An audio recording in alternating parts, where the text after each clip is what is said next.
Hai, selamat pagi. Saya Nur Hashimah. Okay, hari ini saya nak bentangkan tentang kepentingan komunikasi di antara budaya dalam kalangan masyarakat Indonesia.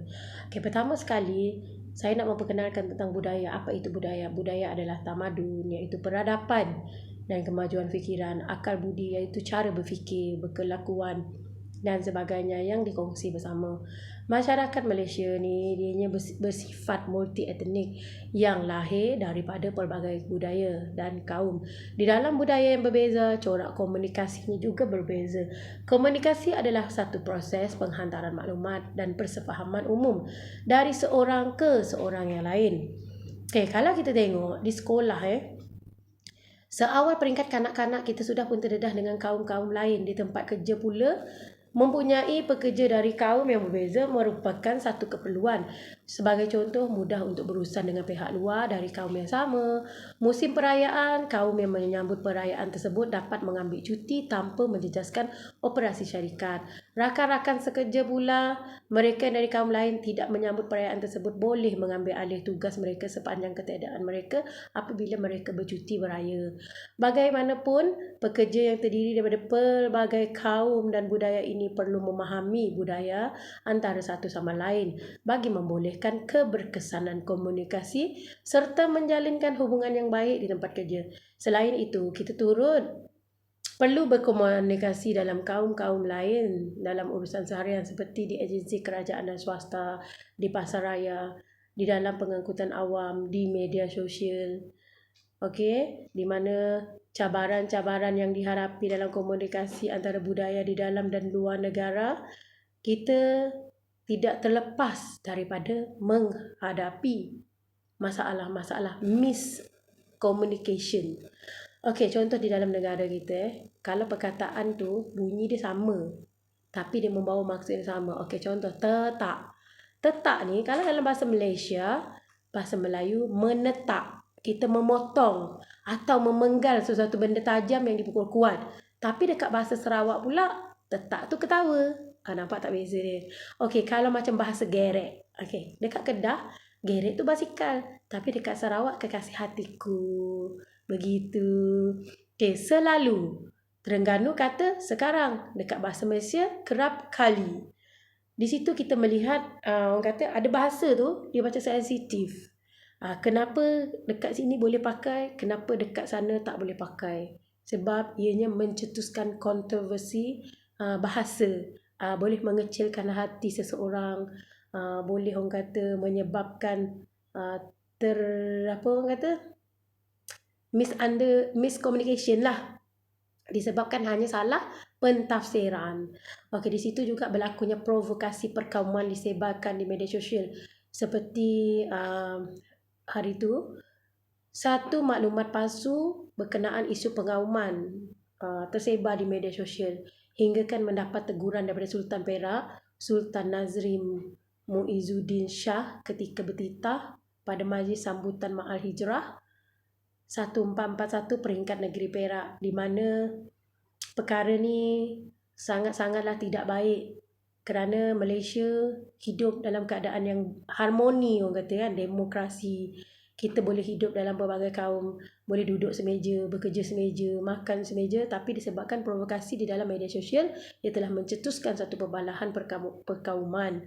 Okey, di sini kita tak naklah perkara-perkara sebegitu berlaku. Okey, di luar negara pula kita lihat pelajar-pelajar antarabangsa yang menyambung pengajian di luar negara harus melalui satu proses penyesuaian diri dengan persekitaran baru di mana kebanyakan tempat mengadakan hari orientasi. Halangan linguistik yang mempengaruhi kejayaan akademik pelajar antarabangsa di mana mereka wajib menguasai bidang-bidang bahasa-bahasa di mana tempat mereka belajar. Contoh, kalau mereka belajar di negeri China, mereka kenalah memahami peradaban bahasa negeri China. Kalau mereka di contoh pergi Yaman ke Mesir ke, mereka kena belajar bahasa Yaman, bahasa Mesir. Okay, bidang pemasaran antarabangsa pula 85% daripada tindakan pemasaran gagal kerana salah faham dengan latar belakang antara budaya. Ilusi dunia tanpa sempadan membuat banyak syarikat dan organisasi mengabaikan peranan perbezaan antara budaya.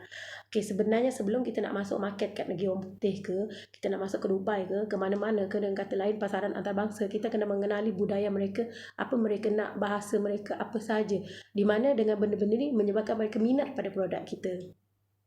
Okay, untuk soalan ketiga, sejauh manakah komunikasi antara budaya dalam kalangan rakyat Malaysia adalah berkesan? Kemajuan ekonomi yang kita kecapi pada hari ini, contohnya antara 50 rakyat Malaysia terkaya ialah daripada pelbagai bangsa. Robert Kwek dan Jeffrey Chia yang berbangsa Cina, G. Ganalingam dan Ananda Krishnan yang berbahasa India, Ahmad Yudin bin Ahmad dan Kamarul Meranum yang berbangsa Melayu. Industri hiburan Malaysia, ramai kaum bukan Melayu yang turut mendapat tempat di kalangan peminat Melayu seperti Elizabeth Tan, Alvin Chong, Kavita Sidhu, Amelia Anderson dan Hannah Zack. Okay, mereka bukan berbangsa Melayu tapi mendapat tempat di hati peminat-peminat Melayu. Okay, merayakan perayaan kaum bersama-sama. Contoh, Astro Awani pada 6 Jun 2019 melaporkan bahawa lebih 7,000 hadir ramai di rumah terbuka agung di Istana Abdul Aziz. Sambutan Hari Raya Aidilfitri berkenaan berlangsung meriah dengan kehadiran rakyat jelata pelbagai kaum yang mula memenuhi perkarangan istana seawal 9 pagi. Laporan berita harian online pada 24 Februari 2019 bertajuk Sambutan Tahun Baharu Cina di Masjid Erat Perpaduan Antara Kaum menunjukkan semangat perpaduan rakyat Malaysia. Laporan berita oleh Malaysia Kini yang bertajuk MAIWP cadang rumah terbuka di perkarangan masjid bagi sambutan perayaan pelbagai kaum pada 29 Januari 2020 disambut baik oleh semua orang. Keamanan yang kita kecapi hari ini adalah kerana perpaduan kaum berlaku tanpa perlu menghilangkan identiti sesuatu kaum, di mana kita belajar menghormati setiap kaum punya sensitiviti, bangsa, agama, apa saja. Orang kata kita di Malaysia ni kan, kita suka satu benda yang tidak melibatkan apa-apa berkaitan politik, berkaitan dengan agama, sensitiviti. Itu yang baiknya pada Malaysia lah. Strategi yang berkesan bagi memperbaiki kemahiran komunikasi antara budaya dalam kalangan penduduk yang tinggi yang tinggal di Malaysia. Bayangkanlah, Sarawak je pun ada 28 etnik. Bayang kita campur satu Malaysia berapa banyak. So kita menggalakkan setiap kaum di Malaysia untuk mempelajari bahasa kaum lain. Subjek mata pelajaran kaum lain turut diajar di sekolah kebangsaan sebagai subjek elektif, pusat-pusat tuition menawarkan subjek-subjek ini. Contoh, belajar bahasa Mandarin. So semua bangsa boleh belajar bahasa Mandarin. Bahasa Arab. Okey, contoh di universiti mereka buka program-program pengajian Islam. Tidak semestinya orang yang beragama Islam mengambil subjek tu. Banyak juga bangsa lain yang join program-program pengajian Islam. Mengadakan program bagi memperkenalkan budaya kaum. Okey, contoh, kalau dekat Sarawak ada kampung budaya. Dalam kampung budaya ada 27 etnik yang ditampilkan di situ, di mana rumah, makanan, pakaian, macam-macam kat situ. So semua bangsa, semua agama dan benda tu mendapat tempat hati para pelancong. Mengadakan program di televisyen, mengadakan pameran kebudayaan bagi memperkenalkan masyarakat Malaysia kepada rakyat Malaysia sendiri dan pihak luar seperti yang saya cakap tadi.